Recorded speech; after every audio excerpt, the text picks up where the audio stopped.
The Judge's House by Bram Stoker. When the time for his examination drew near, Malcolmson made up his mind to go somewhere to read by himself. He feared the attractions of the seaside, and also he feared completely rural isolation, for of old he knew its charms, and so he determined to find some unpretentious little town where there would be nothing to distract him. He refrained from asking suggestions from any of his friends, for he argued that each would recommend some place of which he had knowledge and where he had already acquaintances. As Malcolmson wished to avoid friends, he had no wish to encumber himself with the attention of friends' friends, and so he determined to look out for a place for himself. He packed a portmanteau with some clothes and all the books he required, and then took ticket for the first name on the local timetable which he did not know. When, at the end of 3 hours' journey, he alighted at Ben Church, he felt satisfied that he had so far obliterated his tracks as to be sure of having a peaceful opportunity of pursuing his studies. He went straight to the one inn which the sleepy little place contained, and put up for the night. Benchurch was a market town, and once in 3 weeks was crowded to excess. But for the remainder of the 21 days it was as attractive as a desert. Malcolmson looked around the day after his arrival to try to find quarters more isolated than even so quiet an inn as the Good Traveler afforded. There was only one place which took his fancy, and it certainly satisfied his wildest ideas regarding quiet. In fact, quiet was not the proper word to apply to it. Desolation was the only term conveying any suitable idea of its isolation. It was an old, rambling, heavy-built house of the Jacobean style, with heavy gables and windows, unusually small and set higher than was customary in such houses, and was surrounded with a high brick wall massively built. Indeed, on examination, it looked more like a fortified house than an ordinary dwelling. But all these things pleased Malcolmson. Here, he thought, is the very spot I have been looking for, and if I can get opportunity of using it, I shall be happy. His joy was increased when he realized beyond doubt that it was not at present inhabited. From the post office he got the name of the agent, who was rarely surprised at the application to rent a part of the old house. Mr. Carnford, the local lawyer and agent, was a genial old gentleman, and frankly confessed his delight at anyone being willing to live in the house. "To tell you the truth," he said, "I should be only too happy on behalf of the owners to let anyone have the house rent-free for a term of years, if only to accustom the people here to see it inhabited. It has been so long empty that some kind of absurd prejudice has grown up about it, and this can be best put down by its occupation, if only," he added with a sly glance at Malcolmson, "by a scholar like yourself, who wants its quiet for a time." Malcolmson thought it needless to ask the agent about the absurd prejudice. He knew he would get more information, if he should require it, on that subject from other quarters. He paid his 3 months' rent, got a receipt, and the name of an old woman who would probably undertake to do for him, and came away with the keys in his pocket. He then went to the landlady of the inn, who was a cheerful and most kindly person, and asked her advice as to such stores and provisions as he would be likely to require. She threw up her hands in amazement when he told her where he was going to settle himself. "Not in a judge's house," she said, and grew pale as she spoke. He explained the locality of the house, saying that he did not know its name. When he had finished, she answered, "Aye, sure enough, the very place. It is the judge's house, sure enough." He asked her to tell him about the place, why so called, and what there was against it. She told him that it was so called locally because it had been many years before, how long she could not say, as she herself was from another part of the country, but she thought it must have been 100 years or more, the abode of a judge who was held in great terror on account of his harsh sentences and his hostility to prisoners at assizes. As to what there was against the house itself, she could not tell. She had often asked, but no one could inform her. But there was a general feeling that there was something, and for her own part she would not take all the money in Drinkwater's bank and stay in the house an hour by herself. Then she apologized to Malcolmson for her disturbing talk. It is too bad of me, sir, and you, and a young gentleman too, if you will pardon me saying it, going to live there all alone. If you were my boy, and you'll excuse me for saying it, you wouldn't sleep there a night, not if I had to go there myself and pull the big alarm bell that's on the roof." The good creature was so manifestly in earnest, and was so kindly in her intentions, that Malcolmson, although amused, was touched. He told her kindly how much he appreciated her interest in him, and added, "But, my dear Mrs. Witham, indeed you need not be concerned about me. A man who is reading for the mathematical tripos has too much to think of to be disturbed by any of these mysterious somethings, and his work is of too exact and prosaic a kind to allow of his having any corner in his mind for mysteries of any kind. Harmonical progression, permutations and combinations, and elliptical functions have sufficient mysteries for me." Mrs. Witham kindly undertook to see after his commissions, and he went himself to look for the old woman who had been recommended to him.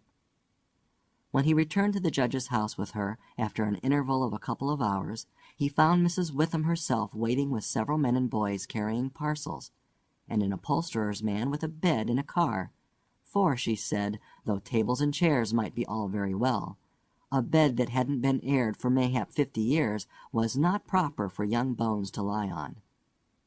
She was evidently curious to see the inside of the house, and though manifestly so afraid of the somethings that at the slightest sound she clutched on to Malcolmson, whom she never left for a moment, went over the whole place. After his examination of the house, Malcolmson decided to take up his abode in the great dining-room, which was big enough to serve for all his requirements, and Mrs. Witham, with the aid of the charwoman, Mrs. Dempster, proceeded to arrange matters. When the hampers were brought in and unpacked, Malcolmson saw that with much kind forethought she had sent from her own kitchen sufficient provisions to last for a few days. Before going she expressed all sorts of kind wishes, and at the door turned and said, "And perhaps, sir, as the room is big and draughty, it might be well to have one of those big screens put round your bed at night, though, to tell the truth, I would die myself if I were to be so shut in with all kinds of things that put their heads round the sides or over the top and look on me." The image which she had called up was too much for her nerves, and she fled incontinently. Mrs. Dempster sniffed in a superior manner as the landlady disappeared, and remarked that for her own part she wasn't afraid of all the bogies in the kingdom. "I'll tell you what it is, sir," she said, "bogies is all kinds and sorts of things, except bogies. Rats and mice and beetles, and creaky doors and loose slates and broken panes and stiff drawer handles that stay out when you pull them and then fall down in the middle of the night. Look at the wainscot of this room. It is old, hundreds of years old. Do you think there's no rats and beetles there? And do you imagine, sir, that you won't see none of them? Rats is bogies, I tell you, and bogies is rats. And don't you get to think anything else." "Mrs. Dempster," said Malcolmson gravely, making her a polite bow, "you know more than a senior wrangler. And let me say that, as a mark of esteem for your indubitable soundness of head and heart, I shall, when I go, give you possession of this house, and let you stay here by yourself for the last 2 months of my tenancy, for 4 weeks will serve my purpose." "Thank you kindly, sir," she answered, "but I couldn't sleep away from home a night. I am in greenhouse charity, and if I slept the night away from my rooms, I should lose all I have got to live on. The rules is very strict, and there's too many watching for a vacancy for me to run any risks in the matter. Only for that, sir, I'd gladly come here and attend on you altogether during your stay." "My good woman," said Malcolmson hastily, "I have come here on purpose to obtain solitude, and believe me that I am grateful to the late Greenhow for having so organized his admirable charity, whatever it is, that I am perforce denied the opportunity of suffering from such a form of temptation. St. Anthony himself could not be more rigid on the point." The old woman laughed harshly. "Ah, you young gentlemen," she said, "you don't fear for naught, and belike you'll get all the solitude you want here." She set to work with her cleaning, and by nightfall, when Malcolmson returned from his walk, he always had one of his books to study as he walked, he found the room swept and tidied, a fire burning in the old hearth, the lamp lit, and the table spread for supper with Mrs. Witham's excellent fare. "This is comfort indeed," he said as he rubbed his hands. When he had finished his supper and lifted the tray to the other end of the great oak dining table, he got out his books again, put fresh wood on the fire, trimmed his lamp, and set himself down to a spell of real hard work. He went on without pause till about 11 o'clock, when he knocked off for a bit to fix his fire and lamp, and to make himself a cup of tea. He had always been a tea drinker, and during his college life had sat late at work and taken tea late. The rest was a great luxury to him, and he enjoyed it with a sense of delicious, voluptuous ease. The renewed fire leaped and sparkled and threw quaint shadows through the great old room, and as he sipped his hot tea he revelled in the sense of isolation from his kind. Then it was that he began to notice for the first time what a noise the rats were making. "Surely," he thought, "they cannot have been at it all the time I was reading. Had they been, I must have noticed it." Presently, when the noise increased, he satisfied himself that it was really new. It was evident that at first the rats had been frightened at the presence of a stranger, and the light of the fire and lamp, but that as the time went on they had grown bolder and were now disporting themselves as was their wont. How busy they were, and hark to the strange noises! Up and down behind the old wainscot, over the ceiling and under the floor they raced, and gnawed and scratched. Malcolmson smiled to himself as he recalled to mind the saying of Mrs. Dempster, "Bogies is rats, and rats is bogies." The tea began to have its effect of intellectual and nervous stimulus, and he saw with joy another long spell of work to be done before the night was past. And in the sense of security which it gave him, he allowed himself the luxury of a good look around the room. He took his lamp in one hand and went all around, wondering that so quaint and beautiful an old house had been so long neglected. The carving of the oak on the panels of the wainscot was fine, and on and round the doors and windows it was beautiful and of rare merit. There were some old pictures on the walls, but they were coated so thick with dust and dirt that he could not distinguish any detail of them, though he held his lamp as high as he could over his head. Here and there, as he went round, he saw some crack or hole blocked for a moment by the face of a rat with its bright eyes glittering in the light, but in an instant it was gone, and a squeak and a scamper followed. The thing that most struck him, however, was the rope of the great alarm bell on the roof, which hung down in a corner of the room on the right-hand side of the fireplace. He pulled up close to the hearth a great high-backed carved oak chair, and sat down to his last cup of tea. When this was done, he made up the fire and went back to his work, sitting at the corner of the table, having the fire to his left. For a little while the rats disturbed him somewhat with their perpetual scampering, but he got accustomed to the noise as one does to the ticking of a clock or to the roar of moving water, and he became so immersed in his work that everything in the world, except the problem which he was trying to solve, passed away from him. He suddenly looked up. His problem was still unsolved, and there was in the air that sense of the hour before the dawn which is so dread to doubtful life. The noise of the rats had ceased.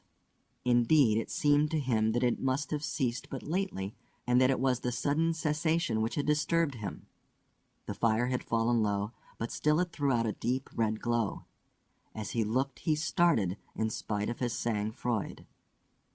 There, on the great high-backed carved oak chair by the right side of the fireplace, sat an enormous rat, steadily glaring at him with baleful eyes. He made a motion to it as though to hunt it away, but it did not stir. Then he made the motion of throwing something.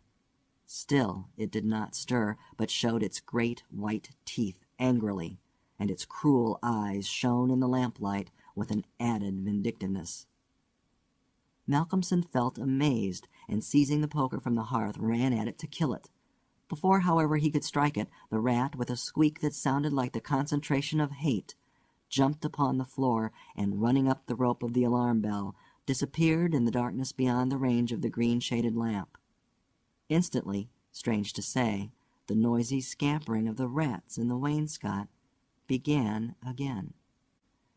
By this time Malcolmson's mind was quite off the problem, and as a shrill cock-crow outside told him of the approach of morning, he went to bed and to sleep. He slept so sound that he was not even waked by Mrs. Dempster coming in to make up his room. It was only when she had tidied up the place and got his breakfast ready and tapped on the screen which closed in his bed that he woke. He was a little tired still after his night's hard work, but a strong cup of tea soon freshened him up, and taking his book, he went out for his morning walk, bringing with him a few sandwiches lest he should not care to return till dinner time. He found a quiet walk between high elms some way outside the town, and here he spent the greater part of the day studying his Laplace. On his return he looked in to see Mrs. Witham and to thank her for her kindness. When she saw him coming through the diamond-paned bay window of her sanctum, she came out to meet him and asked him in. She looked at him searchingly and shook her head as she said, "You must not overdo it, sir. You are paler this morning than you should be. 2 late hours and too hard work on the brain isn't good for any man. But tell me, sir, how did you pass the night? Well, I hope? But my heart, sir, I was glad when Mrs. Dempster told me this morning that you were all right and sleeping sound when she went in." "Oh, I was all right," he answered, smiling. "The somethings didn't worry me as yet. Only the rats, and they had a circus, I tell you, all over the place. There was one wicked-looking old devil that sat up on my own chair by the fire and wouldn't go till I took the poker to him, and then he ran up the rope of the alarm bell and got to somewhere up the wall or the ceiling. I couldn't see where, it was so dark." "Mercy on us!" said Mrs. Witham. "An old devil, and sitting on a chair by the fireside. Take care, sir, take care. There's many a true word spoken in jest." "How do you mean? 'Pon my word, I don't understand." "An old devil, the old devil, perhaps. There, sir, you needn't laugh," for Malcolmson had broken into a hearty peal. "You young folks thinks it's easy to laugh at things that make older ones shudder. Never mind, sir, never mind. Please God, you'll laugh all the time. It's what I wish for you myself." And the good lady beamed all over in sympathy with his enjoyment, her fears gone for a moment. "Oh, forgive me," said Malcolmson presently. "Don't think me rude, but the idea was too much for me, that the old devil himself was on the chair last night," and at the thought he laughed again. Then he went home to dinner. This evening the scampering of the rats began earlier. Indeed, it had been going on before his arrival, and only ceased while his presence by its freshness disturbed them. After dinner he sat by the fire for a while and had a smoke, and then, having cleared his table, began to work as before. Tonight the rats disturbed him more than they had done on the previous night. How they scampered up and down and over and under! How they squeaked and scratched and gnawed! How they, getting bolder by degrees, came to the mouths of their holes, and to the chinks and cracks and crannies in the wainscoting, till their eyes shone like tiny lamps as the firelight rose and fell. But to him, now doubtless accustomed to them, their eyes were not wicked. Only their playfulness touched him. Sometimes the boldest of them made sallies out on the floor or along the mouldings of the wainscot. Now and again, as they disturbed him, Malcolmson made a sound to frighten them, smiting the table with his hand, or giving a fierce "sh! sh!" so that they fled straightway to their holes. And so the early part of the night wore on, and despite the noise, Malcolmson got more and more immersed in his work. All at once he stopped, as on the previous night, being overcome by a sudden sense of silence. There was not the faintest sound of gnaw, or scratch, or squeak. The silence was as of the grave. He remembered the odd occurrence of the previous night, and instinctively he looked at the chair standing close by the fireside, and then a very odd sensation thrilled through him. There, on the great old high-backed carved oak chair beside the fireplace, sat the same enormous rat, steadily glaring at him with baleful eyes.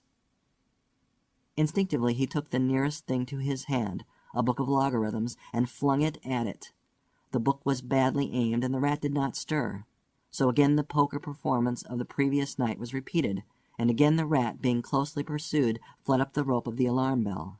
Strangely, too, the departure of this rat was instantly followed by the renewal of the noise made by the general rat community. On this occasion, as on the previous one, Malcolmson could not see at what part of the room the rat disappeared, for the green shade of his lamp left the upper part of the room in darkness, and the fire had burned low. On looking at his watch, he found it was close on midnight, and, not sorry for the divertissement, he made up his fire and made himself his nightly pot of tea. He had got through a good spell of work, and thought himself entitled to a cigarette, and so he sat on the great oak chair before the fire and enjoyed it. Whilst smoking, he began to think that he would like to know where the rat disappeared to, for he had certain ideas for the morrow not entirely disconnected with a rat trap. Accordingly, he lit another lamp and placed it so that it would shine well into the right-hand corner of the wall by the fireplace. Then he got all the books he had with him and placed them handy to throw at the vermin. Finally, he lifted the rope of the alarm bell and placed the end of it on the table, fixing the extreme end under the lamp. As he handled it, he could not help noticing how pliable it was, especially for so strong a rope, and one not in use. You could hang a man with it, he thought to himself. When his preparations were made, he looked around and said complacently, "There now, my friend, I think we shall learn something of you this time." He began his work again, and though as before somewhat disturbed at first by the noise of the rats, soon lost himself in his propositions and problems. Again he was called to his immediate surroundings suddenly. This time it might not have been the sudden silence only which took his attention. There was a slight movement of the rope, and the lamp moved. Without stirring, he looked to see if his pile of books was within range, and then cast his eye along the rope. As he looked, he saw the great rat drop from the rope on the oak armchair and sit there glaring at him. He raised the book in his right hand, and taking careful aim, flung it at the rat. The latter, with a quick movement, sprang aside and dodged the missile. He then took another book and a third and flung them one after another at the rat, but each time unsuccessfully. At last, as he stood with a book poised in his hand to throw, the rat squeaked and seemed afraid. This made Malcolmson more than ever eager to strike, and the book flew and struck the rat a resounding blow. And it gave a terrified squeak, and turning on his pursuer a look of terrible malevolence, sprang up the chair back and made a great jump to the rope of the alarm bell, and ran up it like lightning. The lamp rocked under the sudden strain, but it was a heavy one and did not topple over. Malcolmson kept his eyes on the rat, and saw it by the light of the second lamp leap to a moulding of the wainscot and disappear through a hole in one of the great pictures which hung on the wall, obscured and invisible through its coating of dirt and dust. "I shall look up my friend's habitation in the morning," said the student, as he went over to collect his books. "The third picture from the fireplace I shall not forget." He picked up the books one by one, commenting on them as he lifted them. Conic sections he does not mind, nor cycloidal oscillations, nor the Principia, nor quaternions, nor thermodynamics. Now for the book that fetched him. Malcolmson took it up and looked at it.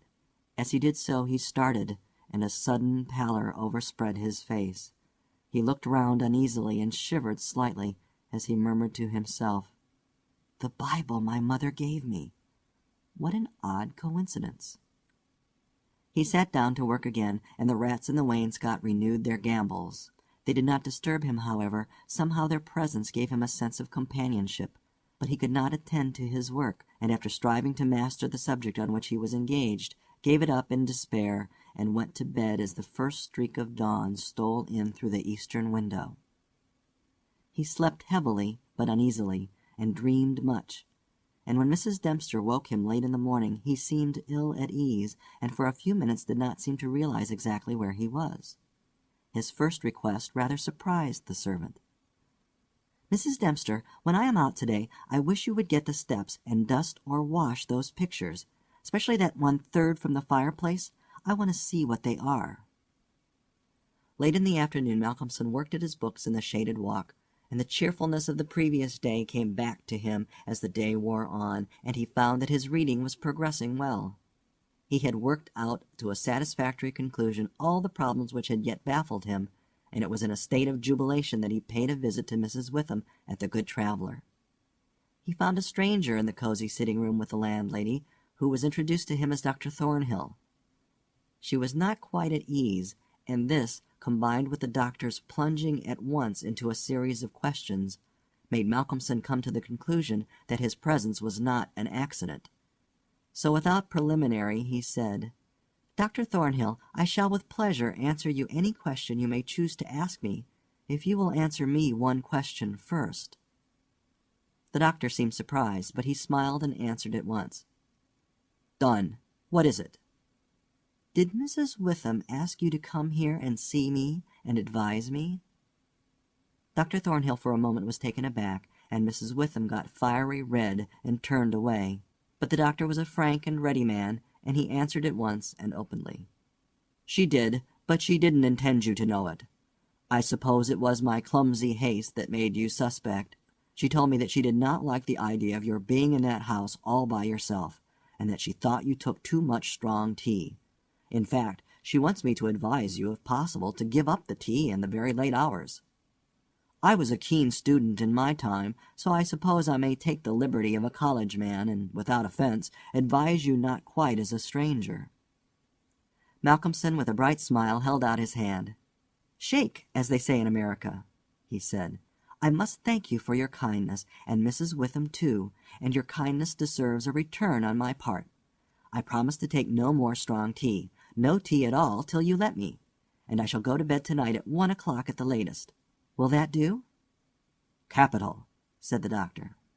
"Now tell us all that you noticed in the old house." And so Malcolmson then and there told in minute detail all that had happened in the last 2 nights.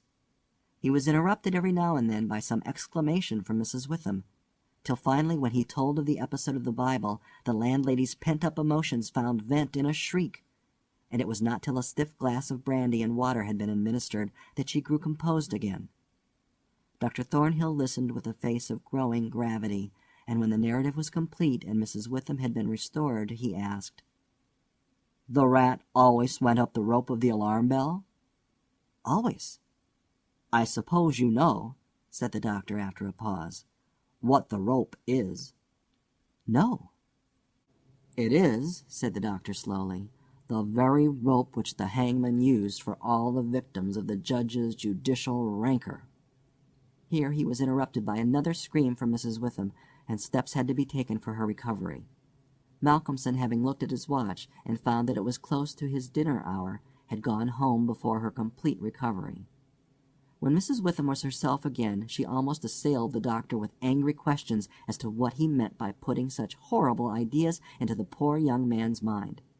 "He has quite enough there already to upset him," she added. Dr. Thornhill replied, "My dear madam, I had a distinct purpose in it. I wanted to draw his attention to the bell rope, and to fix it there.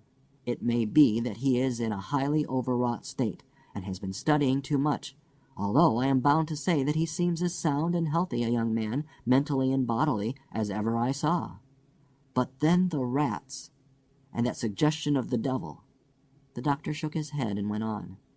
"I would have offered to go and stay the first night with him, but that I felt sure it would have been a cause of offense. He may get in the night some strange fright or hallucination, and if he does, I want him to pull that rope. All alone as he is, it will give us warning, and we may reach him in time to be of service. I shall be sitting up pretty late tonight, and shall keep my ears open. Do not be alarmed if Benchurch gets a surprise before morning." "Oh, doctor, what do you mean? What do you mean?" "I mean this, that possibly, nay, more probably, we shall hear the great alarm bell from the judge's house tonight." And the doctor made about as effective an exit as could be thought of. When Malcolmson arrived home, he found that it was a little after his usual time, and Mrs. Dempster had gone away. The rules of greenhouse charity were not to be neglected.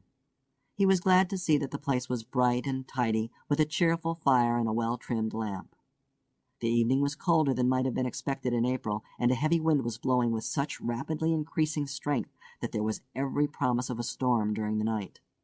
For a few minutes after his entrance, the noise of the rats ceased, but so soon as they became accustomed to his presence they began again.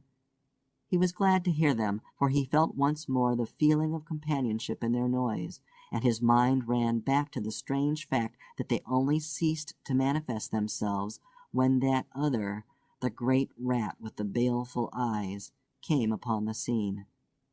The reading lamp only was lit, and its green shade kept the ceiling and the upper part of the room in darkness, so that the cheerful light from the hearth spreading over the floor and shining on the white cloth laid over the end of the table was warm and cheery. Malcolmson sat down to his dinner with a good appetite and a buoyant spirit. After his dinner and a cigarette, he sat steadily down to work, determined not to let anything disturb him, for he remembered his promise to the doctor, and made up his mind to make the best of the time at his disposal. For an hour or so he worked all right, and then his thoughts began to wander from his books. The actual circumstances around him, the calls on his physical attention, and his nervous susceptibility were not to be denied. By this time the wind had become a gale, and the gale a storm.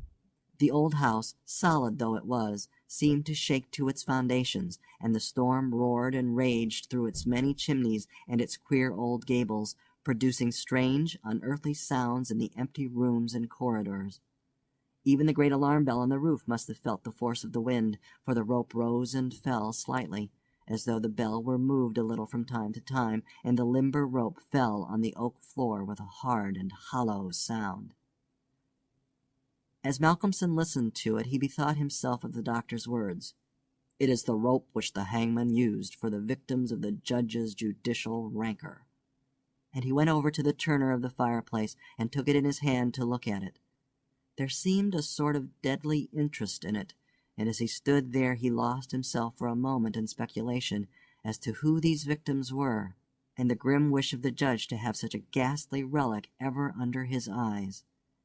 As he stood there, the swaying of the bell on the roof still lifted the rope now and again, but presently there came a new sensation, a sort of tremor in the rope, as though something was moving along it.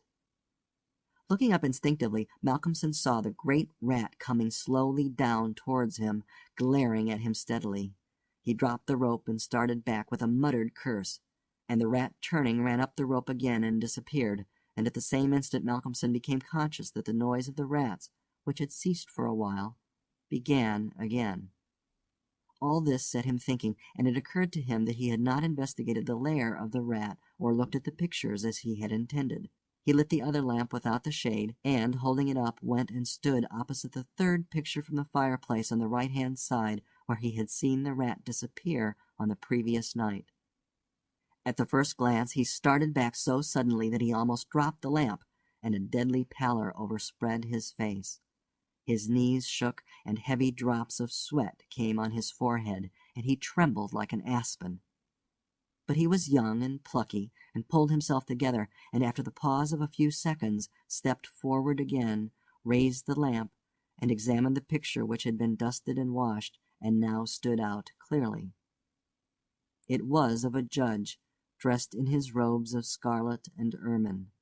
His face was strong and merciless, evil, crafty, and vindictive, with a sensual mouth, hooked nose of ruddy color, and shaped like the beak of a bird of prey. The rest of the face was of a cadaverous color. The eyes were of peculiar brilliance, and with a terribly malignant expression. As he looked at them, Malcolmson grew cold, for he saw there the very counterpart of the eyes of the great rat. The lamp almost fell from his hand. He saw the rat with its baleful eyes peering out through the hole in the corner of the picture, and noted the sudden cessation of the noise of the other rats. However, he pulled himself together and went on with his examination of the picture. The judge was seated in a great high-backed carved oak chair on the right side of a great stone fireplace where, in the corner, a rope hung down from the ceiling, its end lying coiled on the floor. With a feeling of something like horror, Malcolmson recognized the scene of the room as it stood, and gazed around him in an awe-struck manner, as though he expected to find some strange presence behind him. Then he looked over to the corner of the fireplace, and with a very loud cry he let the lamp fall from his hand. There, in the judge's armchair, with the rope hanging behind, sat the rat, with the judge's baleful eyes, now intensified and with a fiendish leer. Save for the howling of the storm without, there was silence. The fallen lamp recalled Malcolmson to himself. Fortunately, it was of metal, and so the oil was not spilt. However, the practical need of attending to it settled at once his nervous apprehensions. When he had turned it out, He wiped his brow and thought for a moment. "This will not do," he said to himself. "If I go on like this, I shall become a crazy fool. This must stop. I promised the doctor I would not take tea. Faith, he was pretty right. My nerves must have been getting into a queer state. Funny I did not notice it. I never felt better in my life. However, it is all right now, and I shall not be such a fool again." Then he mixed himself a good stiff glass of brandy and water, and resolutely sat down to his work. It was nearly an hour when he looked up from his book, disturbed by the sudden stillness. Without, the wind howled and roared louder than ever, and the rain drove in sheets against the windows, beating like hail on the glass. But within there was no sound whatever, save the echo of the wind as it roared in the great chimney, and now and then a hiss as a few raindrops found their way down the chimney in a lull of the storm. The fire had fallen low and had ceased to flame, though it threw out a red glow. Malcolmson listened attentively, and presently heard a thin, squeaking noise, very faint. It came from the corner of the room where the rope hung down, and he thought it was the creaking of the rope on the floor as the swaying of the bell raised and lowered it. Looking up, however, he saw in the dim light the great rat clinging to the rope and gnawing it. The rope was already nearly gnawed through. He could see the lighter color where the strands were laid bare. As he looked, the job was completed, and the severed end of the rope fell clattering on the oaken floor, whilst for an instant the great rat remained like a knob or tassel at the end of the rope, which now began to sway to and fro. Malcolmson felt for a moment another pang of terror as he thought that now the possibility of calling the outer world to his assistance was cut off. But an intense anger took its place, and seizing the book he was reading, he hurled it at the rat. The blow was well aimed, but before the missile could reach him the rat dropped off and struck the floor with a soft thud. Malcolmson instantly rushed over towards him, but it darted away and disappeared in the darkness of the shadows of the room. Malcolmson felt that his work was over for the night, and determined then and there to vary the monotony of the proceedings by a hunt for the rat, and took off the green shade of the lamp so as to ensure a wider spreading light. As he did so, the gloom of the upper part of the room was relieved, and in the new flood of light, great by comparison with the previous darkness, the pictures on the wall stood out boldly. From where he stood, Malcolmson saw right opposite to him the third picture on the wall from the right of the fireplace. He rubbed his eyes in surprise, and then a great fear began to come upon him. In the center of the picture was a great irregular patch of brown canvas, as fresh as when it was stretched on the frame. The background was as before, with chair and chimney corner and rope, but the figure of the judge had disappeared.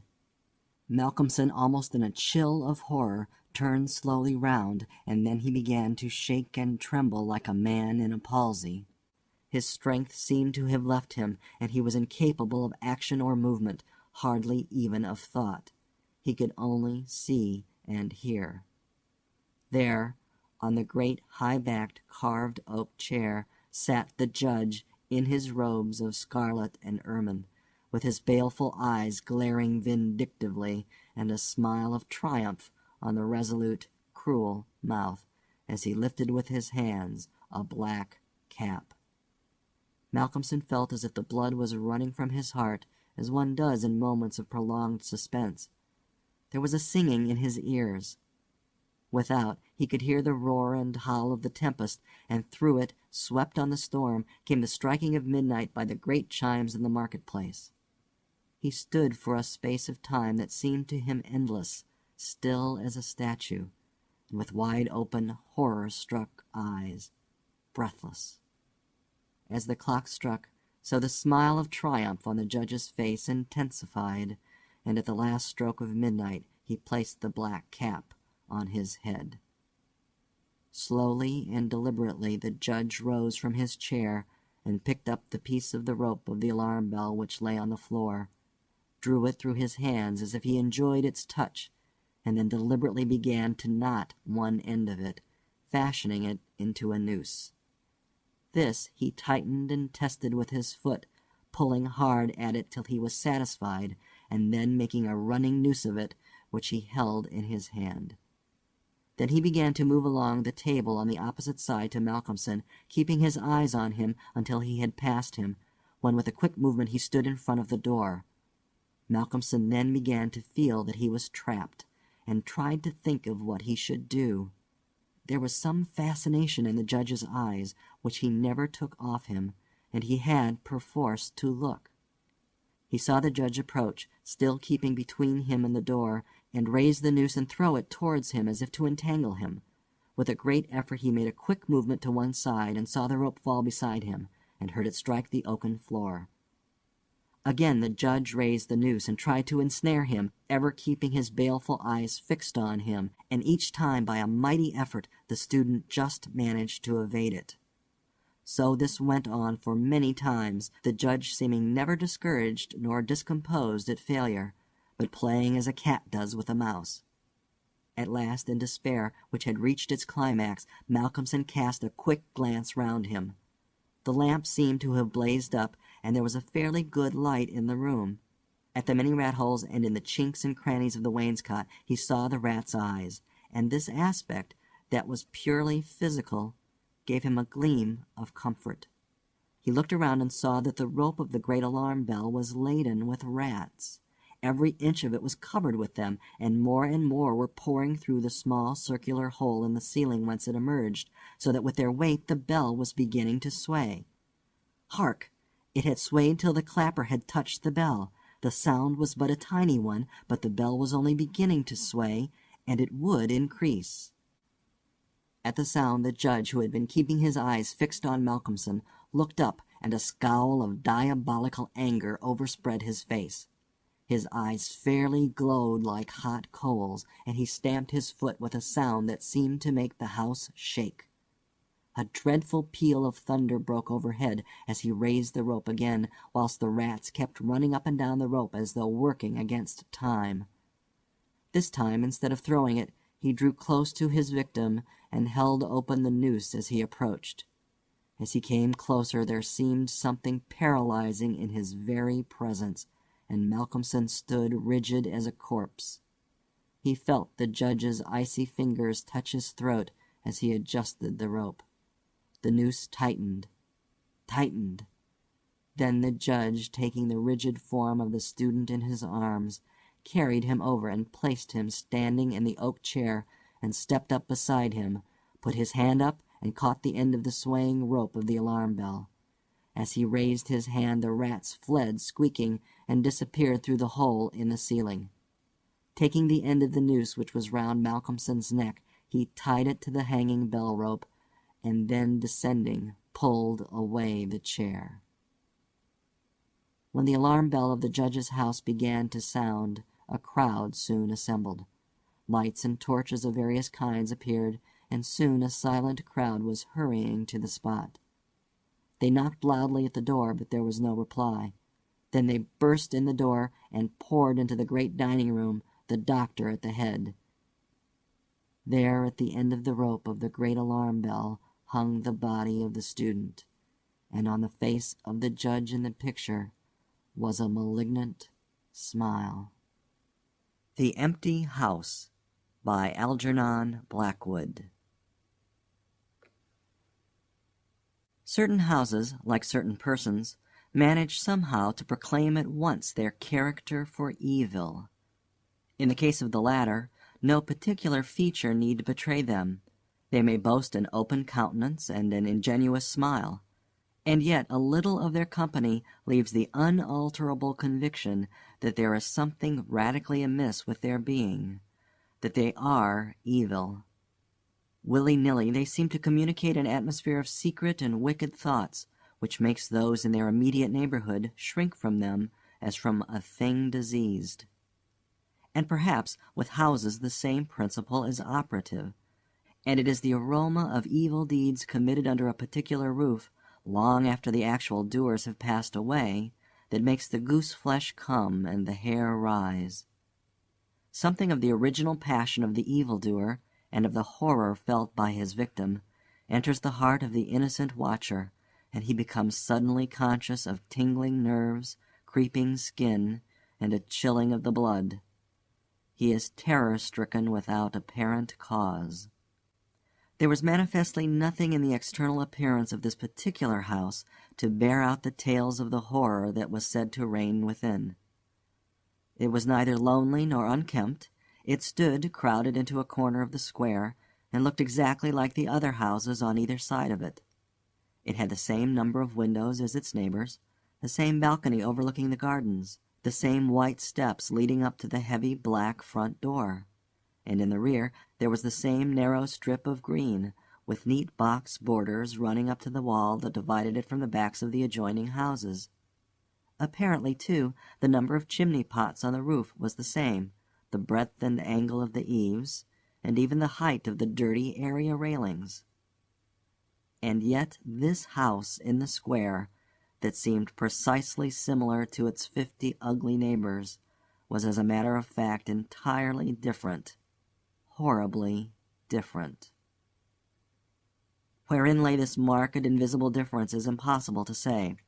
It cannot be ascribed wholly to the imagination, because persons who had spent some time in the house, knowing nothing of the facts, had declared positively that certain rooms were so disagreeable that they would rather die than enter them again, and that the atmosphere of the whole house produced in them symptoms of a genuine terror, while the series of innocent tenants who had tried to live in it and been forced to decamp at the shortest possible notice was indeed little less than a scandal in the town. When Shorthouse arrived to pay a week-end visit to his Aunt Julia in her little house on the sea-front at the other end of the town, he found her charged to the brim with mystery and excitement. He had only received her telegram that morning, and he had come anticipating boredom. But the moment he touched her hand and kissed her apple-skin wrinkled cheek, he caught the first wave of her electric condition. The impression deepened when he learned that there were to be no other visitors, and that he had been telegraphed for with a very special object.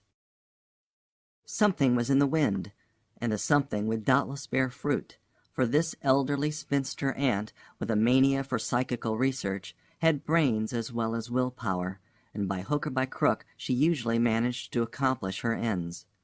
The revelation was made soon after tea, when she sidled close up to him as they paced slowly along the sea-front in the dusk. "I've got the keys," she announced in a delighted yet half-awesome voice. "Got them till Monday." "The keys of the bathing machine, or?" he asked innocently, looking from the sea to the town. Nothing brought her so quickly to the point as feigning stupidity. "Neither," she whispered. "I've got the keys of the haunted house in the square, and I'm going there tonight." Shorthouse was conscious of the slightest possible tremor down his back. He dropped his teasing tone. Something in her voice and manner thrilled him. She was in earnest. "But you can't go alone," he began. "That's why I wired for you," she said with decision. He turned to look at her. The ugly, lined, enigmatical face was alive with excitement. There was the glow of genuine enthusiasm round it like a halo. The eyes shone. He caught another wave of her excitement, and a second tremor, more marked than the first, accompanied it. "Thanks, Aunt Julia," he said politely. "Thanks awfully." "I should not dare to go quite alone," she went on, raising her voice, "but with you I should enjoy it immensely. You're afraid of nothing, I know." "Thanks so much," he began again.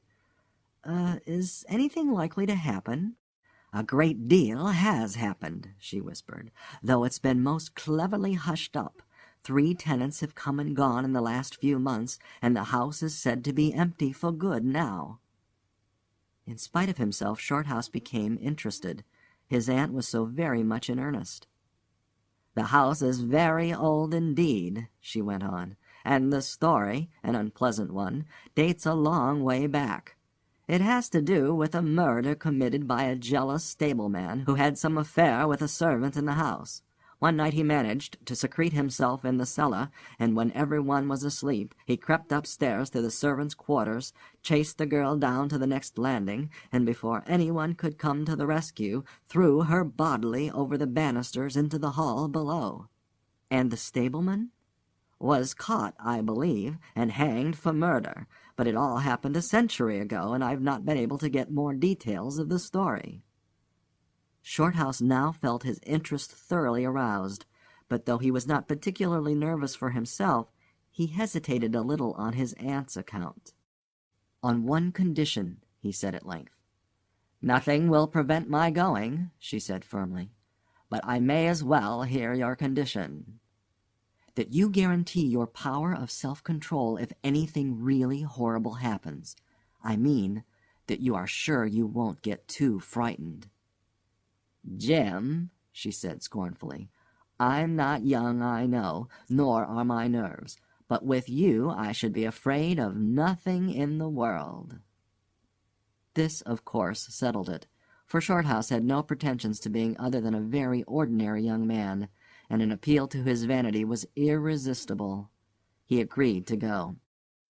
Instinctively, by a sort of subconscious preparation, he kept himself and his forces well in hand the whole evening, compelling an accumulative reserve of control by that nameless inward process of gradually putting all the emotions away and turning the key upon them, a process difficult to describe, but wonderfully effective, as all men who have lived through severe trials of the inner man well understand. Later it stood him in good stead. But it was not until 10:30, when they stood in the hall, well in the glare of friendly lamps, and still surrounded by comforting human influences, that he had to make the first call upon this store of collected strength. For, once the door was closed, and he saw the deserted, silent street stretching away white in the moonlight before them, it came to him clearly that the real test that night would be in dealing with two fears instead of one. He would have to carry his aunt's fear as well as his own, and as he glanced down at her sphinx-like countenance, and realized that it might assume no pleasant aspect in a rush of real terror, he felt satisfied with only one thing in the whole adventure, that he had confidence in his own will and power to stand against any shock that might come. Slowly they walked along the empty streets of the town. A bright autumn moon silvered the roofs, casting deep shadows. There was no breath of wind, and the trees in the formal gardens by the seafront watched them silently as they passed along. To his aunt's occasional remarks Shorthouse made no reply, realizing that she was simply surrounding herself with mental buffers, saying ordinary things to prevent herself thinking of extraordinary things. Few windows showed lights, and from scarcely a single chimney came smoke or sparks. Shorthouse had already begun to notice everything, even the smallest details. Presently they stopped at the street corner and looked up at the name on the side of the house full in the moonlight, and with one accord, but without remark, turned into the square and crossed over to the side of it that lay in shadow. "The number of the house is 13, whispered a voice at his side, and neither of them made the obvious reference, but passed across the broad sheet of moonlight and began to march up the pavement in silence. It was about halfway up the square that Shorthouse felt an arm slipped quietly but significantly into his own, and knew that their adventure had begun in earnest, and that his companion was already yielding imperceptibly to the influences against them. She needed support. A few minutes later they stopped before a tall, narrow house that rose before them into the night, ugly in shape and painted a dingy white. Shutterless windows without blinds stared down upon them, shining here and there in the moonlight. There were weather streaks in the wall and cracks in the paint, and the balcony bulged out from the first floor a little unnaturally. But beyond this generally forlorn appearance of an unoccupied house, there was nothing at first sight to single out this particular mansion for the evil character it had most certainly acquired. Taking a look over their shoulders to make sure they had not been followed, they went boldly up the steps and stood against the huge black door that fronted them forbiddingly. But the first wave of nervousness was now upon them, and Shorthouse fumbled a long time with the key before he could fit it into the lock at all. For a moment, if truth were told, they both hoped it would not open, for they were a prey to various unpleasant emotions as they stood there on the threshold of their ghostly adventure. Shorthouse, shuffling with the key and hampered by the steady weight on his arm, certainly felt the solemnity of the moment. It was as if the whole world, for all experience, seemed at that instant concentrated in his own consciousness, were listening to the grating noise of that key. A stray puff of wind wandering down the empty street woke a momentary rustling in the trees behind them, but otherwise this rattling of the key was the only sound audible. And at last it turned in the lock, and the heavy door swung open and revealed a yawning gulf of darkness beyond. With a last glance at the moonlit square, they passed quickly in, and the door slammed behind them with a roar that echoed prodigiously through empty halls and passages.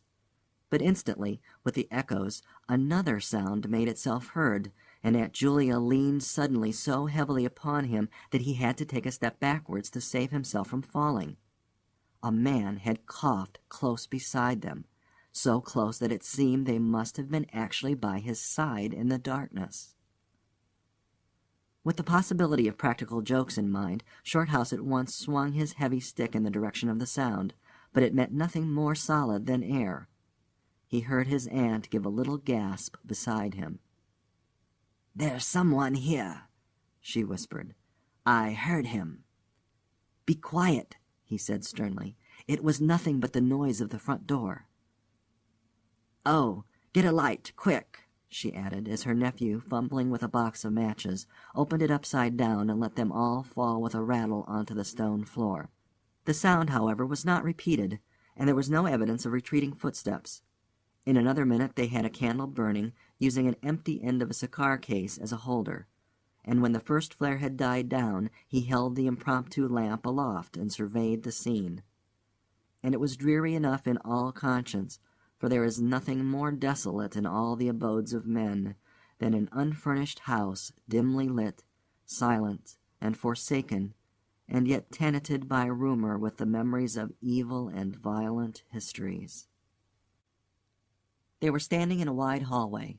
On their left was the open door of a spacious dining room, and in front the hall ran, ever narrowing into a long, dark passage that led apparently to the top of the kitchen stairs.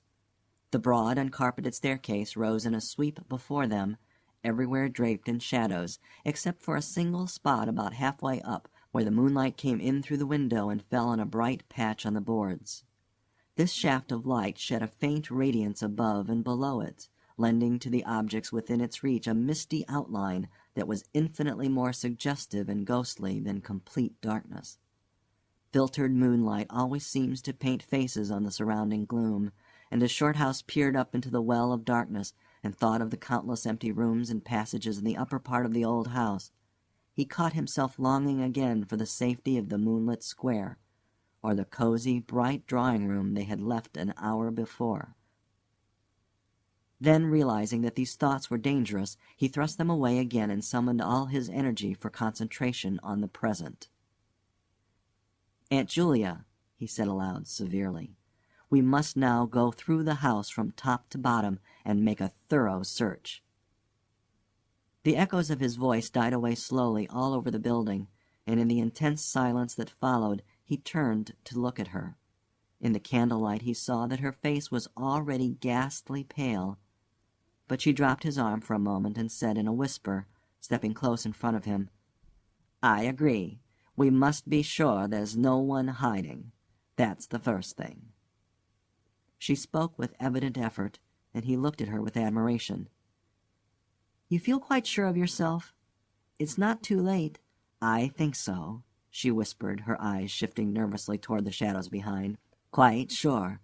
Only one thing." "What's that?" "You must never leave me alone for an instant." "As long as you understand that any sound or appearance must be investigated at once, for to hesitate means to admit fear. That is fatal." "Agreed," she said a little shakily, after a moment's hesitation. "I'll try." Arm in arm, Shorthouse holding the dripping candle and the stick, while his aunt carried the cloak over her shoulders, figures of utter comedy to all but themselves, they began a systematic search. Stealthily, walking on tiptoe and shading the candle lest it should betray their presence through the shutterless windows, they went first into the big dining room. There was not a stick of furniture to be seen. Bare walls, ugly mantelpieces, and empty grates stared at them. Everything they felt resented their intrusion, watching them, as it were, with veiled eyes. Whispers followed them. Shadows flitted noiselessly to right and left. Something seemed ever at their back, watching, waiting an opportunity to do them injury. There was the inevitable sense that operations which went on when the room was empty had been temporarily suspended till they were well out of the way again. The whole dark interior of the old building seemed to become a malignant presence that rose up, warning them to desist and mind their own business. Every moment the strain on the nerves increased. Out of the gloomy dining room they passed through large folding doors into a sort of library or smoking room, wrapped equally in silence, darkness, and dust, and from this they regained the hall near the top of the back stairs. Here a pitch-black tunnel opened before them into the lower regions, and, it must be confessed, they hesitated, but only for a minute. With the worst of the night still to come, it was essential to turn from nothing. Aunt Julia stumbled at the top step of the dark descent, ill lit by the flickering candle, and even Shorthouse felt at least half the decision go out of his legs. "Come on," he said peremptorily, and his voice ran on and lost itself in the dark, empty spaces below. "I'm coming," she faltered, catching his arm with unnecessary violence. They went a little unsteadily down the stone steps, a cold, damp air meeting them in the face, close and malodorous. The kitchen, into which the stairs led along a narrow passage, was large, with a lofty ceiling. Several doors opened out of it, some into cupboards with empty jars still standing on the shelves, and others into horrible little ghostly back offices, each colder and less inviting than the last. Black beetles scurried over the floor, and once, when they knocked against a deal table standing in a corner, something about the size of a cat jumped down with a rush and fled, scampering across the stone floor into the darkness. Everywhere there was a sense of recent occupation, an impression of sadness and gloom. Leaving the main kitchen, they next went toward the scullery. The door was standing ajar, and as they pushed it open to its full extent, Aunt Julia uttered a piercing scream, which she instantly tried to stifle by placing her hand over her mouth. For a second Shorthouse stood stock still, catching his breath. He felt as if his spine had suddenly become hollow, and someone had filled it with particles of ice. Facing them, directly in their way between the doorposts, stood the figure of a woman. She had disheveled hair and wildly staring eyes, and her face was terrified and white as death. She stood there motionless for the space of a single second. Then the candle flickered and she was gone, gone utterly, and the door framed nothing but empty darkness. "Only the beastly jumping candlelight," he said quickly, in a voice that sounded like someone else's and was only half under control. "Come on, Aunt, there's nothing there." He dragged her forward. With a clattering of feet and a great appearance of boldness, they went on, but over his body the skin moved as if crawling ants covered it, and he knew by the weight on his arm that he was supplying the force of locomotion for two. The scullery was cold, bare, and empty, more like a large prison cell than anything else. They went round it, tried the door into the yard and the windows, but found them all fastened securely. His aunt moved beside him like a person in a dream. Her eyes were tightly shut, and she seemed merely to follow the pressure of his arm. Her courage filled him with amazement.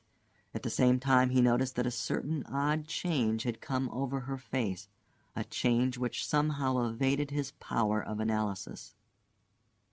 "There's nothing here, Auntie," he replied aloud quickly. "Let's go upstairs and see the rest of the house.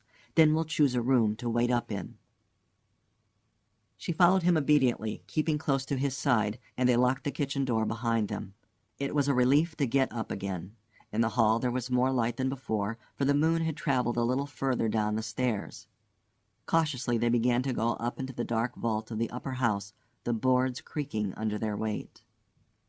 On the first floor they found the large double drawing rooms, a search of which revealed nothing. Here also was no sign of furniture or recent occupancy, nothing but dust and neglect and shadows. They opened the big folding doors between front and back drawing rooms, and then came out again to the landing and went on upstairs. They had not gone up more than a dozen steps when they both simultaneously stopped to listen, looking into each other's eyes with a new apprehension across the flickering candle flame. From the room they had left hardly 10 seconds before came the sound of doors quietly closing. It was beyond all question. They heard the booming noise that accompanies the shutting of heavy doors, followed by the sharp catching of the latch. "We must go back and see," said Shorthouse briefly, in a low tone, and turning to go downstairs again. Somehow she managed to drag after him, her feet catching in her dress, her face livid. When they entered the front drawing room, it was plain that the folding doors had been closed half a minute before. Without hesitation, Shorthouse opened them. He almost expected to see someone facing him in the back room, but only darkness and cold air met him. They went through both rooms, finding nothing unusual. They tried in every way to make the doors close of themselves, but there was not wind enough even to set the candle flame flickering. The doors would not move without strong pressure. All was silent as the grave. Undeniably the rooms were utterly empty, and the house utterly still. "It's beginning," whispered a voice at his elbow, which he hardly recognized as his aunt's. He nodded acquiescence, taking out his watch to note the time. It was 15 minutes before midnight. He made the entry of exactly what had occurred in his notebook, setting the candle in its case upon the floor in order to do so. It took a moment or two to balance it safely against the wall.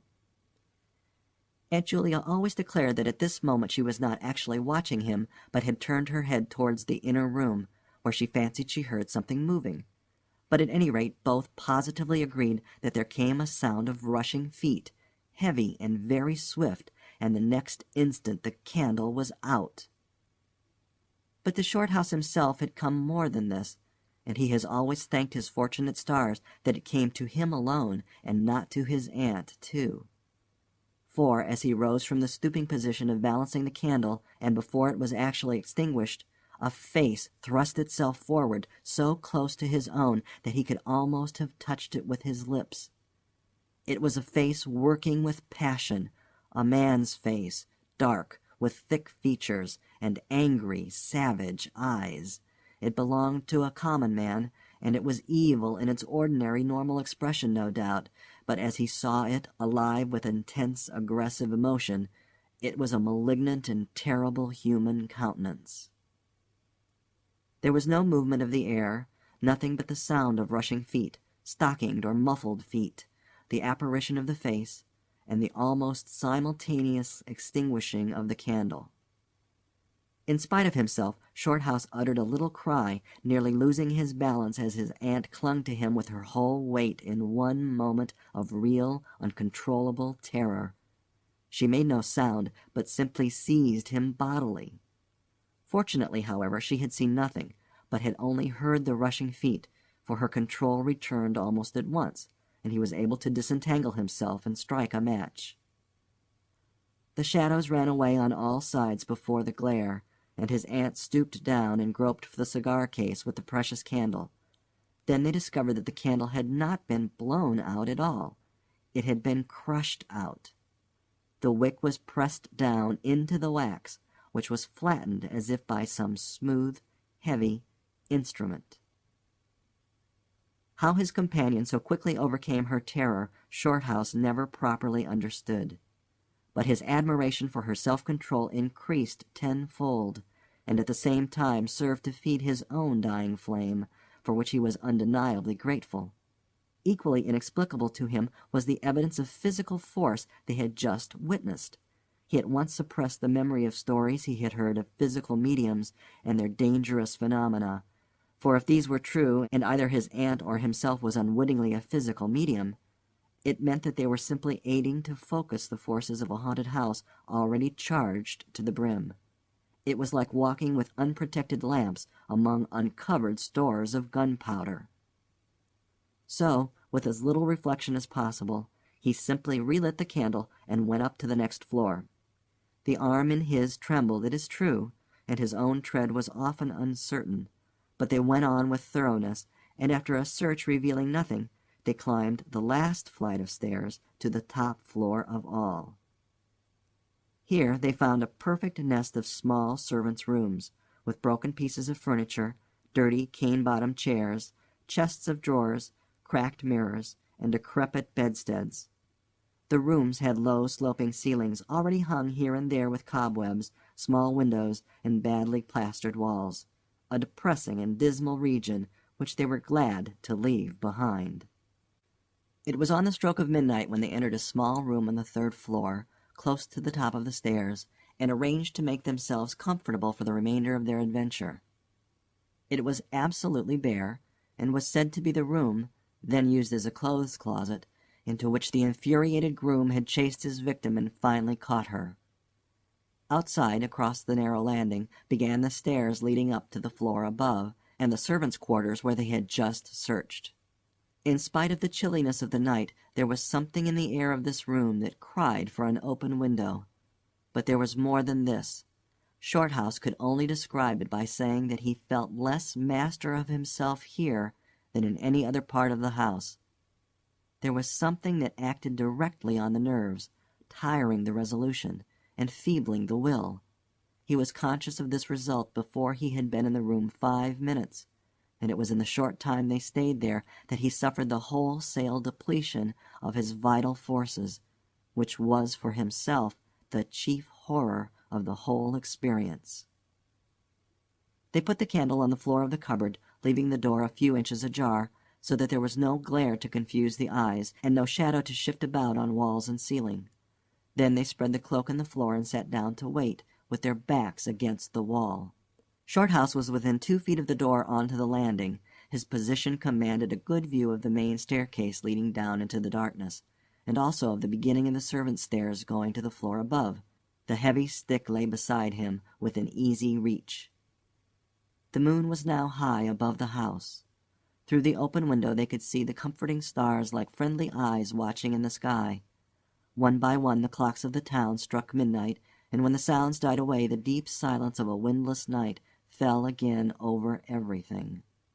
Only the boom of the sea, far away and lugubrious, filled the air with hollow murmurs. Inside the house the silence became awful. Awful, he thought, because any minute now it might be broken by sounds portending terror. The strain of waiting told more and more severely on the nerves. They talked in whispers when they talked at all, for their voices aloud sounded queer and unnatural. A chilliness, not altogether due to the night air, invaded the room and made them cold. The influences against them, whatever these might be, were slowly robbing them of self-confidence and the power of decisive action. Their forces were on the wane, and the possibility of real fear took on a new and terrible meaning. He began to tremble for the elderly woman by his side, whose pluck could hardly save her beyond a certain extent. He heard the blood singing in his veins. It sometimes seemed so loud that he fancied it prevented his hearing properly certain other sounds that were beginning very faintly to make themselves audible in the depths of the house. Every time he fastened his attention on these sounds, they instantly ceased. They certainly came no nearer, yet he could not rid himself of the idea that movement was going on somewhere in the lower regions of the house. The drawing-room floor, where the doors had been so strangely closed, seemed too near. The sounds were further off than that. He thought of the great kitchen, with the scurrying black beetles, and of the dismal little scullery, but somehow or other they did not seem to come from there either. Surely they were not outside the house. Then suddenly the truth flashed into his mind, and for the space of a minute he felt as if his blood had stopped flowing and turned to ice. The sounds were not downstairs at all. They were upstairs. Upstairs somewhere among those horrid, gloomy little servants' rooms, with their bits of broken furniture, low ceilings, and cramped windows, upstairs where the victim had first been disturbed and stalked to her death. And the moment he discovered where the sounds were, he began to hear them more clearly.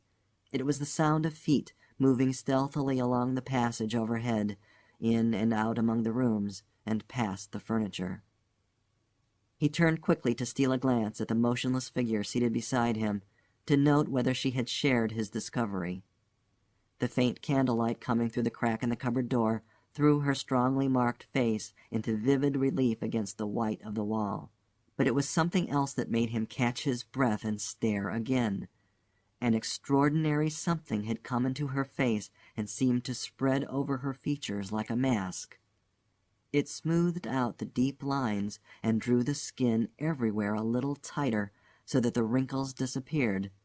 It brought into the face, with the sole exception of the old eyes, an appearance of youth and almost of childhood. He stared in speechless amazement that was dangerously near to horror. It was his aunt's face indeed, but it was her face of 40 years ago, the vacant, innocent face of a girl. He had heard stories of that strange effect of terror which could wipe a human countenance clean of other emotions, obliterating all previous expressions. But he had never realized that it could be literally true, or could mean anything so simply horrible as what he now saw. For the dreadful signature of overmastering fear was written plainly in that utter vacancy of the girlish face behind him.